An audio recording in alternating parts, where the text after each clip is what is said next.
अपर्णा की शादी बिहार के एक छोटे से गांव में हुई थी। अपर्णा बंगाली थी और उसके ससुराल वाले शाकाहारी, और अपर्णा मछली के बिना खाना खा नहीं पाती थी। ससुराल में पहले दिन वो रसोई में दोपहर का खाना बनाने के लिए गई। माँ जी, खाने में क्या बनाना है? अपर्णा की सास बिमला ने कहा। दाल चावल बना दो बहू। सिर्फ दाल चावल? साथ में और कुछ नहीं होगा? दाल चावल तो काफी है बहू, साथ में अचार ले लेना। अपर्णा ने कहा। वो सब ठीक है माँ जी, लेकिन मछली नहीं रहेगी क्या? ये क्या बोल दिया तुमने बहू? मछली इस घर में? मछली का नाम तक नहीं लेते हम लोग शुद्ध शाकाहारी हैं। तुम्हें नहीं पता था क्या? अपर्णा को पता तो था, लेकिन उसके होने वाले पति रमेश ने उससे शादी से पहले कहा था, मेरे घर वाले शाकाहारी हैं, लेकिन तुम कभी कभी अंडा मछली खा सकती हो अपर्णा। अपर्णा और रमेश की मुलाकात कॉलेज में हुई थी। दोनों एक दूसरे के प्यार में पड़ गए और अपर्णा से शादी करने के लिए रमेश ने उसे झूठी तसल्ली दे दी। लेकिन आज अपर्णा को लंच में मछली नहीं मिली। उसने कैसे भी करके दाल चावल और अचार निकल लिए और गुस्सा होकर कमरे में बैठी रही। शाम को रमेश ऑफिस से लौटा और अपर्णा ने बॉम्ब फोड़ दिया। रमेश, तुमने मुझसे झूठ क्यों कहा था? झूठ? क्या झूठ बोला है मैंने? तुमने कहा था कि मैं इस घर में कभी कभी मछली खा सकती हूँ, लेकिन तुम्हारी माँ ने आज साफ साफ मुझे मछली खाने से मना कर दिया। वो अपर्णा, माँ इन सब बातों को लेकर थोड़ी स्ट्रिक्ट है। छोटी सी तो बात है, मान लो ना। लेकिन अपर्णा के लिए ये बात छोटी नहीं थी। उसके लिए मछली ही सब कुछ थी। मछली के बिना उसका दिन नहीं गुजरता था। उसने अपनी माँ को कॉल करके सब कुछ कहा। उसकी माँ ने कहा, अब क्या कर सकती है बेटी, ससुराल वालों की बात तो माननी ही पड़ेगी। लेकिन मछली के बिना मैं खाना कैसे खाऊंगी माँ? मछली के बिना खाना खाने का दिल नहीं करता है। अपर्णा रोने धोने लगी। अगले दिन सुबह सुबह सब्जी बाजार जाने का बहाना बनाकर अपर्णा घर से निकल गई और मछली मार्केट में चली गई। चारों तरफ मछली ही मछली थी। आओ भाभी जी आओ, मछली ले लो, मछली ताजी ताजी मछली। अपर्णा उस दुकानदार के पास गई। भैया, मछली कैसे दिए? अरे 200 रुपए किलो भाभी जी, जिंदा मछली है, तालाब की जिंदा मछली। अरे वाह, तालाब की जिंदा मछली, इसका मतलब टेस्ट तो बढ़िया होगा। हाँ भाभी, बहुत बढ़िया होगा, ले जाइए ले जाइए। अपर्णा ने बिना कुछ सोचे समझे एक जिंदा मछली खरीद ली और उसे बैग में लेकर घर लौट गई। घर में घुसते ही वो बाथरूम की ओर जाने लगी और उसकी सास ने उसे रोक लिया। अभी तक कहाँ थी बहू? वो कहा था ना माँ जी सब्जी बाजार गई हुई थी। तो फिर सब्जी कहाँ है? वो सब्जियाँ अच्छी नहीं थी, इसीलिए नहीं खरीदा। मुझे अभी बाथरूम जाना है माँ जी, मैं जाऊँ? अपर्णा दौड़ती हुई बाथरूम चली गई। अजीब बात है, सब्जी बाजार गई लेकिन सब्जी नहीं खरीदी और आते ही दौड़कर बाथरूम में घुस गई। आजकल की लड़कियां, इनके दिमाग में क्या चलता है कुछ समझ नहीं आता। इधर बिमला आजकल की लड़कियों को समझने की कोशिश में लगी हुई थी और उधर बाथरूम के अंदर अपर्णा मछली को लेकर परेशान हो रही थी। अरे यार, मछली लेकर तो मैं चली आई, लेकिन इसे रखूं कहाँ? कहीं तो रखना पड़ेगा इसे, वरना माँ जी को पता चल जाएगा और एक बार माँ जी को पता चल गया तो घर में भूकंप आ जाएगा। अपर्णा ने कमोड पर बैठकर बहुत सोचा, लेकिन उसे कुछ आइडिया नहीं मिला। उसके बाद कमोड से उठते ही उसने फ्लश किया और पानी की आवाज से अचानक उसके दिमाग की घंटी बज गई। अरे, ये तो मैंने सोचा ही नहीं, मछली को रखने के लिए पानी चाहिए और कमोड में पानी है। क्यों ना इस मछली को मैं कमोड के टैंक में रख दूं। बाथरूम में ज्यादा देर कोई रुकेगा नहीं और किसी को पता भी नहीं चलेगा। अपर्णा ने कमोड के टैंक में मछली को रख दिया। वो मछली भी पानी में तैरने लगी। अपर्णा बाथरूम से निकल आई। निकलते ही उसने देखा कि उसकी सास बाहर इंतजार कर रही थी। माँ जी आप? हाँ मैं। क्या कर रही थी इतनी देर बाथरूम में? वो कुछ नहीं माँ जी, पेट थोड़ा खराब है। ठीक है, खाना बनाओ, मैं बाथरूम होकर आती हूँ। बिमला बाथरूम में घुस गई और दरवाजा बंद कर दिया। अपर्णा का दिल 100 गुना तेजी से धक धक करने लगा। माँ जी को पता तो नहीं चल जाएगा? हे भगवान बचा लो। लेकिन कुछ ही देर में बिमला बाहर आई और उसे कुछ पता नहीं चला। अपर्णा की जान में जान आई। तुम अभी भी खड़ी हो यहाँ पर? तुम्हें हो क्या गया है बहू? वो कुछ नहीं माँ, मैं जाती हूँ। अपर्णा ने खाना बनाया। बिमला और रमेश खाने के लिए बैठ गए। अपर्णा, क्या हुआ? तुम खाओगी नहीं हमारे साथ? नहीं, मेरा पेट खराब है, आप दोनों खाइए, मैं बाद में खा लूंगी। रमेश और बिमला सब्जी चावल खाकर उठ गए और दोनों दोपहर को गहरी नींद में खो गए। अपर्णा के लिए यही मौका था। वो सीधा बाथरूम चली गई और कमोड के टैंक में से उस मछली को लाकर उसे अच्छे से तलकर चावल के साथ खाने लगी। वाह, मजा आ गया। 2 दिन बाद मैंने मछली खाई, पूरे 2 दिन बाद। मुझे तो जैसे जन्नत प्राप्त हो गया। अब से मैं यही करूंगी। अपर्णा ने अपनी माँ को कॉल करके ये बात बताई तो उसकी माँ ने कहा, बेटी संभाल कर रहना, उन लोगों को इसकी भनक भी ना लगे। नहीं नहीं माँ, मैं इतनी कच्ची खिलाड़ी नहीं हूँ, एक बंगालन को मछली से दूर कोई रख सकता है क्या?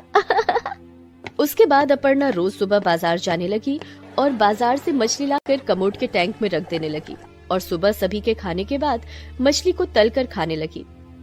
एक दिन रमेश बाथरूम गया और फ्लश करते ही कमोड के टैंक में से कुछ खिलने की आवाज आई। अरे ये क्या है, इसमें से आवाज क्यों आ रही है? रमेश कमोड का टैंक खोलने जा ही रहा था कि तभी बाहर से उसकी माँ ने उसे बुला लिया। रमेश बेटा, इधर आना जरा। हाँ माँ, आता हूँ। रमेश टैंक का ढक्कन खोले बिना चला गया।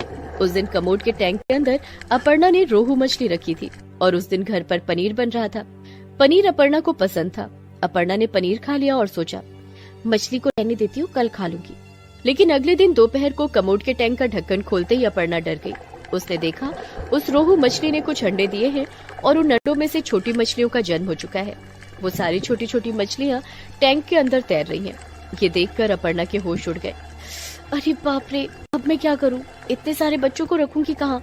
ये तो 2 दिन में बड़े हो जाएंगे। अपर्णा बाथरूम में बैठकर रोने लगी। बाहर से रमेश ने चिल्लाते हुए कहा, अपर्णा इतनी देर अंदर क्या कर रही हो? बाहर निकलो, मुझे नहा के काम पे जाना है। अपर्णा डर कर बाहर चली आई और रमेश ऑफिस चला गया। अपर्णा ने सोचा, नहीं नहीं, और कहीं इन मछलियों को नहीं रख सकती मैं, सबको पता चल जाएगा। ये सब कमोड में ही सेफ है, मुझे और भी कमोड चाहिए। अपर्णा बाहर से एक कमोड खरीद कर ले आई। बिमला ने पूछा, ये क्या बहू, एक और कमोड, इसका क्या करोगी? वो माँ जी, मैं थोड़ी हाइजीन मेंटेन करना चाहती हूँ। एक ही कमोड हम तीनों इस्तेमाल करते हैं, उससे तबीयत खराब हो सकती है। बिमला ने और सवाल नहीं किया। दूसरे कमोड में अपर्णा ने मछलियों के बच्चों को रख दिया। लेकिन हर 2 दिन में मछलियाँ बड़ी होती गईं और अंडे देती गईं। 2 महीनों में अपर्णा के पास बहुत सारी रोहू मछली हो गई और उन्हें रखने के लिए अपर्णा एक के बाद एक कमोड खरीदती रही। ऐसे कर करके उसने 15 कमोड खरीद लिए। बेटा, पागल हो गई है बहू, ये क्या करती है, कुछ समझ नहीं आता। हाँ अपर्णा, इतने सारे कमोड की क्या जरूरत है? वैसे ही ऑफिस में काम खराब चल रहा है, पैसों की प्रॉब्लम है, ऊपर से तुम ये सब फालतू की चीजें खरीद रही हो। अपर्णा और क्या ही बोलती, चुप रही। लेकिन उसे भी पता था कि ऐसे ही चलता रहा तो उसका भांडा बहुत जल्दी फूटने वाला है, और हुआ भी वैसा ही। बाथरूम में कमोड रखने की जगह बची नहीं थी। शाम को रमेश उदास होकर घर लौटा और बोला, माँ, मुझे नौकरी से निकाल दिया गया, कंपनी बंद हो गई है, अब मुझे कहाँ काम मिलेगा? मैं क्या करूँगा? ये घर कैसे चलेगा? रमेश चिंता में पड़ गया। बिमला भी दुखी हो गई और तभी बाथरूम से कुछ फटने की आवाज आई। सभी वहां गए और देखा एक कमोड फट गया है और उसके अंदर से मछलियां बाहर निकलकर तड़प रही हैं। अरे ये क्या, मछली? बाथरूम में मछली? बहू, तुम इसीलिए कमोड खरीद रही थी? अपर्णा कुछ बोलने जा ही रही थी कि तभी टीवी में दिखाया, बंगाल में बाढ़ आने के कारण यहाँ मछली आनी बंद हो गई है। बाजार में मछलियों की कमी है, इसलिए बहुत महंगी मछलियाँ बिक रही हैं। और ये सुनकर अपर्णा ने कहा, आप दोनों मुझे डांट रहे थे ना, ये देखिए, हम इन मछलियों को बेचकर लाखों कमा सकते हैं। अपर्णा और रमेश ने मछलियों को बेचना शुरू किया और साथ ही साथ बाथरूम में कमोड के अंदर मछलियों की खेती शुरू कर दी। उससे बहुत सारे पैसे आने लगे और वो अमीर बन गए। अपर्णा के मछली खाने पर भी कोई रोक टोक नहीं रही और वो सभी खुशी खुशी रहने लगे। दोस्तों, आप सभी इस वीडियो पर अपनी माँ की लंबी आयु के लिए कमेंट में आई लव माँ जरूर लिखें। दुर्गा माँ जरूर आपकी इच्छा पूरी करेंगी। और हाँ, इस वीडियो को लाइक जरूर कीजिएगा। बिमला की किस्मत ही फूटी थी। 5 बेटों को जन्म देने के बाद उसने अपने पति को खो दिया। उसका पति एक ढाबे का मालिक था। ढाबे से अच्छा खासा पैसा आता था, लेकिन उसके पति के जाने के बाद उसे अकेले सब कुछ संभालना पड़ा। हे भगवान, मैं अकेली औरत कैसे सब कुछ संभाल सकती हूँ? 5 बेटों को पालना और उसके बाद ढाबा भी संभालना पड़ता है मुझे। कैसे क्या होगा? बिमला ढाबे पर ज्यादा समय नहीं दे पा रही थी, इसीलिए ढाबे का कारोबार धीरे धीरे घट रहा था। ढाबा चल नहीं रहा था और पैसे आने भी कम हो गए थे।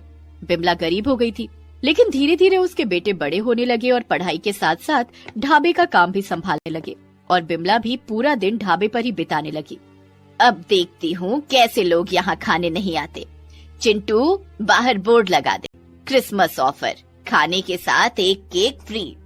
ऐसे ही बिमला ने दिमाग लगाया और लोग भी फिर से ढाबे पर आने लगे। बिमला खाना बनाने में माहिर थी, उसे टेस्ट की समझ थी और केक भी वो मस्त बनाती थी। कुछ ही दिनों में ढाबा फिर से चलने लगा और पैसे आने लगे। और ढाबे पर हर रोज खाना बनाते हुए बिमला के दिन बीतने लगे। सालों बीत गए और बिमला बुढ़ी हो गई। उसके 5 बेटे जवान हो गए। एक दिन बिमला ने 5 से कहा, बेटा अब मेरी उम्र हो गई है और कब तक मैं ढाबा और घर दोनों संभालूंगी। अब तुम 5 शादी कर लो, मुझे थोड़ा आराम दो। बिमला के 5 बेटे बिमला से बहुत प्यार करते थे। बिमला ने शादी के बारे में कहा और 5 मान गए। बिमला ने ये रिश्ता ढूंढना शुरू किया और एक ही घर की 5 बहनों को बिमला ने बहू के तौर पर पसंद किया। बिमला के बड़े बेटे सोमेश ने कहा, माँ आपको इन लड़कियों में क्या दिखी? बेटा ये 5 लड़कियां अच्छा खाना बनाती हैं, थोड़ी मोटी हैं, इसका मतलब खाने में स्वाद होगा और मेरे जाने के बाद ये 5 ढाबा संभाल पाएंगी। वाह माँ, आपने तो बहुत दूर का सोच लिया। ठीक है माँ, हम शादी के लिए तैयार हैं। बिमला ने अच्छा मुहूर्त देखकर अपने 5 बेटों के साथ 5 मोटी बहनों को अच्छा खाना जरूर बनाती हैं, लेकिन वो सभी भुक्खड़ भी हैं और इसीलिए 5 की 5 इतनी मोटी मोटी सी हैं। अपने बेटों की शादी करवाकर बिमला निश्चिंत होकर अपने कमरे में सो गई। चलो मैंने काम खत्म कर दिया है। हे भगवान, अब यहाँ मेरी कोई जरूरत नहीं है। अब मैं अपने पति के पास जाना चाहती हूँ। बिमला का अब इस संसार में मन नहीं लग रहा था। सुरेश जैसे ही कमरे के अंदर घुसा, वैसे ही उसकी बीवी आरती ने कहा, अच्छा हुआ आप आ गए, बहुत भूख लग रही है मुझे, कुछ खाना लाइए ना। सुरेश चौंक गया। अरे थोड़ी देर पहले ही तो तुमने खाना खाया था। थोड़ी देर पहले नहीं, पूरा आधा घंटा हो गया खाना खाए। आधे घंटे में किसे भूख नहीं लगती है? मुझे तो नहीं लगती है। आपकी बात अलग है, हम बहनें ऐसी हैं। जाइए और बचा खुचा खाना ले आइए। सुरेश रसोई में गया और जाकर देखा सोमेश पहले से ही रसोई में है और वो भी खाना ले रहा है। अरे भैया आप भी? हाँ यार, तेरी भाभी ने खाना लाने के लिए बोल दिया, क्या करूँ? तभी वहाँ बाकी के 3 भाई भी आ गए। अरे भैया जल्दी करो, मुझे भी खाना लेकर जाना है। 5 ने बचा खुचा खाना आपस में बांट लिया और अपने अपने कमरे में चले गए। सोमेश की बीवी अनीता ने खाना खाकर कहा, इतना सा खाना खाकर किसका पेट भरता है? क्या करूं अनीता, रसोई में और खाना नहीं है। ठीक है तो फिर मैं बना लेती हूँ। अनीता रसोई में गई। वहाँ पहले से ही अनीता की 5 बहनें मौजूद थी। अनीता वहाँ गई और 5 बहनें आपस में झगड़ने लगी। अरे मुझे ज्यादा भूख लगी है, मुझे खाना दो। नहीं, मुझे खाना बनाने दो, मुझे भूख लगी है। सोमेश, सुरेश, लोकेश सभी मिलकर 5 बहुओं को रोकने के लिए आए, लेकिन रोक नहीं पाए। 1 घंटे तक ये लड़ाई झगड़ा चला, लेकिन फिर भी बिमला कमरे से बाहर नहीं आई। अरे माँ को क्या हो गया? इतना कुछ हो रहा है यहाँ, माँ बाहर क्यों नहीं आ रही है? सभी बिमला के कमरे में गए और देखा बिमला बेजान बिस्तर पर पड़ी हुई है। माँ आपको क्या हुआ? माँ बात क्यों नहीं कर रही हो? माँ उठो, माँ उठो, हमें डांटो माँ। सभी रोने धोने लगे। डॉक्टर को बुलाया गया और डॉक्टर ने देखकर बताया, देखिए आपकी माँ को हार्ट अटैक आई है, चिंता मत कीजिए, उन्हें बिल्कुल भी तकलीफ नहीं हुई। देख के लग रहा है कि वो बड़ी सुकून से गई हैं। बिमला का अंतिम संस्कार हो गया। ढाबे पर चिंता नाम का एक नौकर बिमला के साथ काम करता था। वो भी बहुत दुखी था। चिंटू ने सोमेश से पूछा, सोमेश भैया, माँ जी तो चली गई, वही खाना बनाती थी ढाबे पर, अब कौन बनाएगा? क्यों, माँ ने हमारी शादी तो इसलिए करवाई थी ना, ताकि हमारी बीवियां ढाबे पर खाना बना सके। अब तो 5 ही बनाएंगी। 5 बहुओं को ये बात बताई गई। आरती ने कहा, क्यों, हम क्यों बनाए खाना? खाना बनाने के लिए बावर्ची रखिए। लेकिन आरती और बाकी बहनों को अनीता ने समझाया, अरे पागल, बनाते हैं ना खाना, सोच ढाबे पर हर रोज कितना कुछ बनेगा, मुर्गा, मछली, मटन, हम बनाएंगे और खाएंगे। घर पर तो सिर्फ दाल चावल ही मिलेगा। अनीता की बात सभी बहनों को पसंद आई और सभी ढाबे पर खाना बनाने के लिए राजी हो गए। सोमेश ने 5 बहुओं से कहा, देखो ये ढाबा मेरे माता पिता का एक सपना था, माँ ने बड़े प्यार से ढाबे को संभाला था, तुम लोग भी वही करना। ये ढाबा ही हमारे घर का एकमात्र इनकम का जरिया है, इसे खराब मत करना। लेकिन 5 बहनों के दिमाग में तो कुछ और ही चल रहा था। वो पहले दिन ढाबे की रसोई में खाना बनाने के लिए गए और पहले ही दिन झगड़ा शुरू कर दिया। पहले हम तंदूरी चिकन बनाएंगे। तंदूरी चिकन क्यों, मुझे मछली खाने का मन है, पहले हम मछली बनाएंगे। नहीं नहीं, पहले तो मटन बनेगा, मैंने बहुत दिनों से मटन नहीं खाया। पहले क्या बनेगा, इस बात को लेकर 5 में बहस शुरू हो गई। चिंता ने सर पर हाथ रखकर कहा, हो गया सब कुछ खत्म, ये 5 मिलकर ढाबे को बंद ही करा देंगे। हाँ जी, पहले मछली चिकन मटन कुछ नहीं बनेगा, अभी सुबह का टाइम है, पहले चाय और पूरियां बनेंगी, चलिए काम पे लग जाइए। 5 बहुएं पूरियां बनाने के लिए मैदा तलने, सब्जी और चाय बनाने में लग गई। 1 घंटे के अंदर पूरी सब्जी और चाय बनकर तैयार हो गई और ये बनाते बनाते 5 को जोर की भूख भी लग गई। हाँ, भूख लग रही है, एक पूरी खा लेती हूँ। हाँ, मुझे भी भूख लग रही है। पांचों ने एक एक पूरी उठा ली और एक एक कप करके चाय भी पी लिया, लेकिन एक पूरी से पेट की आग थोड़ी बुझने वाली थी। एक एक करते करते पांचों ने सारी की सारी पूरियां खा ली। कस्टमर आने लगे। अरे चिंटू, मुझे पूरी सब्जी और चाय दे। चिंटू ने रसोई में घुसकर देखा कि सिर्फ आलू की सब्जी पड़ी है। अरे ये क्या किया आप लोगों ने? पूरी और चाय कहाँ है? वो हमें भूख लगी थी इसलिए हम खा गए। हे भगवान, अब मैं केवल आलू की सब्जी लेकर क्या करूं? बाहर कस्टमर बैठे हैं। कस्टमर सिर्फ आलू की सब्जी नहीं खाएगा ना? नहीं, कौन केवल आलू की सब्जी खाता है? हम खाते हैं। ये बोलकर पांचों ने कढ़ाई से ही सिर्फ आलू की सब्जी खानी भी शुरू कर दी और 1 मिनट के अंदर सारी सब्जी खत्म हो गई। इसी तरह हर रोज पांचों ढाबे पर खाना बनाती रही, झगड़ा करती रही और सारा खाना खुद ही खाती रही। कस्टमर आकर ऑर्डर करने लगे, लेकिन खाना न मिलने पर गुस्सा होकर वापस जाने लगे। इस तरह ढाबे का व्यापार बंद होने को आया। सुमेश और बाकी 4 भाई चिंता में पड़ गए। यहाँ इनकम बंद होने को है, इन्हें कब अकल आएगी? पता नहीं भाई, माँ के जाने के बाद सब कुछ बर्बाद हो रहा है। पता नहीं ये पांचों कब समझेंगे। ऐसे ही 1 साल बीत गया और 1 साल तक हर रोज पांचों बहुएं मछली, मुर्गा और मटन खाने लगी। और फिर एक दिन पांचों के पेट में भयानक दर्द होने लगा। उन्हें अस्पताल में भर्ती किया गया और डॉक्टर ने कहा, देखिए, पेट की हालत बहुत खराब है। हर रोज ये सब खाने की वजह से लीवर खराब होने को है। जिंदा रहना है तो अभी ये सब खाना बंद करना होगा, नहीं तो मरना होगा। मरने की बात से पांचों बहुएं डर गईं और वादा किया कि अब से वो ये सब नहीं खाएंगे। और उसके बाद से पांचों शिद्दत से बस खाना बनाने लगी। धीरे धीरे लोग आने लगे। बिमला का ढाबा फिर से चलने लगा और सभी खुशी खुशी रहने लगे। दोस्तों, आप सभी इस वीडियो पर अपनी माँ की लंबी आयु के लिए कमेंट में आई लव माँ जरूर लिखें। दुर्गा माँ जरूर आपकी इच्छा पूरी करेंगी। और हाँ, इस वीडियो को लाइक जरूर कीजिएगा। दोस्तों, आप हमारे चैनल को जरूर सब्सक्राइब करें